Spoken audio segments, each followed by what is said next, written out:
जवळ सगळी पुस्तकं आहेत, सिलॅबस पण माहिती आहे. पण एक प्रश्न सातत्याने जाणवतो. आपण योग्य चाललोय ना? माझा सगळा अभ्यास कव्हर होईल का? मी नेमकं काय वाचायला पाहिजे? आणि ते कसं वाचायला पाहिजे?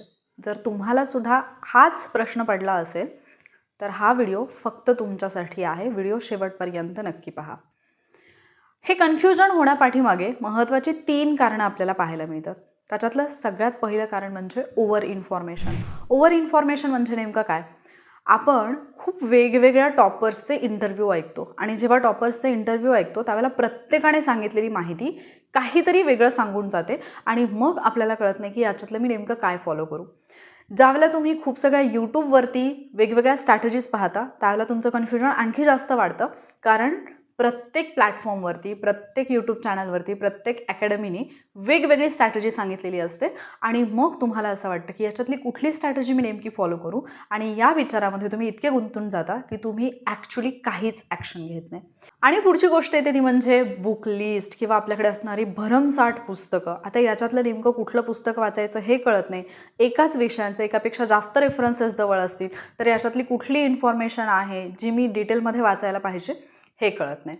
सो पहिलं कारण होतं ओव्हर इन्फॉर्मेशन. दुसरं कारण आहे ते म्हणजे कंपॅरिझन ट्रॅप. कंपॅरिझन ट्रॅप काय असतो?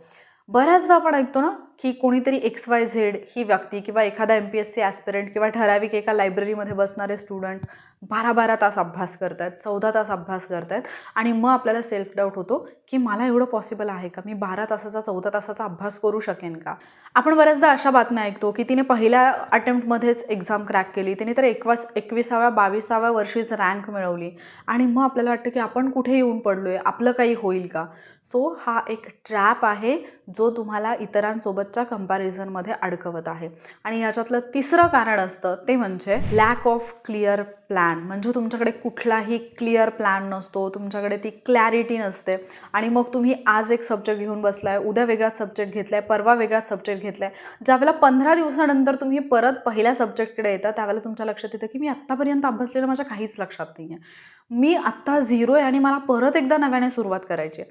या 3 कारणांमुळे तुम्हाला सध्या हे कन्फ्युजन होतं आहे की मी नेमकं काय काय वाचू आणि कसं वाचू. माझ्याकडे सगळं स्टडी मटेरियल अवेलेबल आहे पण मला दिशा मिळत नाही आहे. मग याच्यावरती मार्ग काय?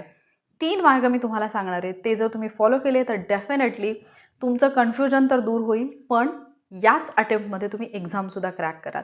जर तुम्हाला हे कन्फ्युजन असेल की हे 3च्या 3 उपाय जे आहेत, रूल्स आहेत ते मला फॉलो करता येतील का, तर तुमचं हे कन्फ्युजन दूर करण्यासाठी आपल्याकडे आहे कंबाईंड 2026साठी प्रूव्ह युअर सेल्फ चॅलेंज, ज्याचं ॲडमिशन फक्त 26 जानेवारीसाठीच ओपन असणार आहे. सो तुम्ही जर हा व्हिडिओ आज म्हणजे 26 जानेवारीला पाहत असाल तर आजच तुमचा प्रवेश तुम्ही निश्चित करू शकता. हे 3 उपाय कुठले आहेत? त्याच्यातला सगळ्यात पहिला उपाय, अभ्यास करताना नेहमी सिलॅबस सोबत ठेवा. PYQमधून कुठले इम्पॉर्टंट टॉपिक आहेत ज्याच्यावरती मॅक्झिमम क्वेश्चन्स विचारले त्याची एक लिस्ट तुमच्यासोबत नेहमी असायला पाहिजे. आणि तुम्ही कुठलाही पॉईंट कुठल्याही पुस्तकातून कुठल्याही रेफरन्समधून वाचत असाल तर तुम्ही स्वतःला एक प्रश्न विचारायचा आहे की मी आत्ता जे वाचत आहे हा सिलॅबसमधला कुठला पॉईंट कव्हर करत आहे किंवा मी जे आत्ता वाचत आहे ते PYQमध्ये त्याच्यावरती काही प्रश्न आलेले आहेत का, PYQच्या दृष्टीने हा टॉपिक इम्पॉर्टंट आहे का. सो जर तुमच्याकडे सिलॅबस असेल किंवा PYQनुसार इम्पॉर्टंट टॉपिकची लिस्ट असेल तर डेफिनेटली तुमच्या अभ्यासाला एक योग्य दिशा मिळेल. तुम्ही जो पण अभ्यास करताय त्याचा आउटपुट तुम्हाला एक्झाममध्ये डेफिनेटली मिळेल. आणि ऑब्वियसली आपण जे चॅलेंज घेतोय त्या चॅलेंजमध्ये आपण या टॉपिक वाईज किंवा सिलॅबसनुसार PYQनुसारच जात आहोत. त्याच्यानंतर दुसरा मुद्दा येतो लिमिटेड रिसोर्सेस रूल. म्हणजे बऱ्याचदा आपल्याकडे भरमसाठ ढीगभर पुस्तकं असतात पण एवढ्या सगळ्या पुस्तकातून नेमकं काय वाचायचं हे न समजल्यामुळे आपण फायनली कुठेच पोहोचत नाही. त्याचबरोबर आणखी एक गोष्ट होती म्हणजे वेगवेगळ्या पुस्तकांमध्ये दिलेली जी वेगवेगळी माहिती आहे ती जर माहिती आपण पाहिली तर आपलं कन्फ्युजन आणखी जास्त वाढतं. त्याच्यामुळे कुठलं तरी एकच स्टँडर्ड बुक जे आहे ते सिलेक्ट करा. कुठली बुक लिस्ट नेमकी मी फॉलो करायला पाहिजे हे जर तुम्हाला कन्फ्युजन असेल तर वॉरियर ऑफिसरवरती तुम्ही बुक लिस्ट चेक करू शकता. तिथे तुम्हाला बुक लिस्ट मिळेल. ती पुस्तकं का यूजफुल आहेत आणि ती कशी वापरायची याची माहितीसुद्धा मिळेल. त्यामुळे ते व्हिडिओज तुम्ही डेफिनेटली पाहू शकता. याच्यानंतर येते तिसरी गोष्ट, वीकली क्लॅरिटी चेक. स्वतः आठवड्याभरामध्ये जो काही अभ्यास केला आहे आठवड्याच्या शेवटी त्याचा आढावा घ्या. मी काय काय वाचले ते मला समजले का, असे कुठले पॉईंट आहेत जे मला समजलेले नाही आहेत, ते मला का समजलेले नाही आहेत, या आठवड्यामध्ये माझ्याकडून अभ्यास करताना काय चुका झालेल्या आहेत हा एक क्लॅरिटी चेक तुम्हाला मिळाला पाहिजे आणि मग याच्यातल्या कुठल्या गोष्टी आहेत ज्या पुढच्या आठवड्यामध्ये मी सुधारणार आहे त्याची पण एक लिस्ट तुमच्याकडे पाहिजे आणि नेक्स्ट वीकमध्ये तुम्ही त्या चुका कमी करत जा. असं करत करत एक आठवडा असा येईल की ज्यावेळेला तुम्ही काहीही चुकलेलं नसाल, एक परफेक्ट प्लॅन तुम्ही फॉलो केलेला असेल आणि तोच परफेक्ट प्लॅन तुम्हाला तुमच्या ड्रीम पोस्टपर्यंत घेऊन जाईल. लक्षात ठेवा, कन्फ्युजनमध्ये असणं हे तुमच्या दुर्बलतेचं लक्षण नाही आहे. तुम्ही कन्फ्यूज आहात कारण तुम्ही सिरियस आहात. फक्त तुम्हाला त्या कन्फ्युजनला त्या सिरियसनेससोबत जोडायचं आहे आणि योग्य दिशा मिळवून द्यायची आहे. सो तुम्हाला जर असं वाटत असेल की हे माझं कन्फ्युजन आहे आणि खरंच मी आत्ता या सिच्युएशनमधून जाते, या फेजमधून जाते की मला समजत नाही की काय वाचू आणि कसं वाचू, तर कमेंटमध्ये कन्फ्युज्ड असं लिहायला विसरू नका. तुम्हाला एक्झॅक्ट प्लॅन जर हवा असेल, एक्झॅक्टली काय टिप्स फॉलो करायच्यात हे जर हव्या असतील तर डेफिनेटली त्या मी घेऊन येईन. पण त्याच्यासाठी तुम्हाला कन्फ्युज्ड अशी कमेंट करणं हे गरजेचं आहे.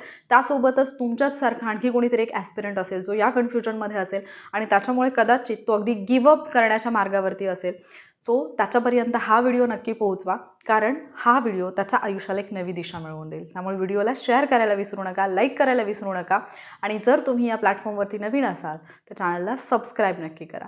लवकरच भेटूयात आपण पुढच्या व्हिडिओमध्ये. तोपर्यंत भेटूयात प्रूव्ह युअरसेल्फ चॅलेंजमध्ये. थँक्यू.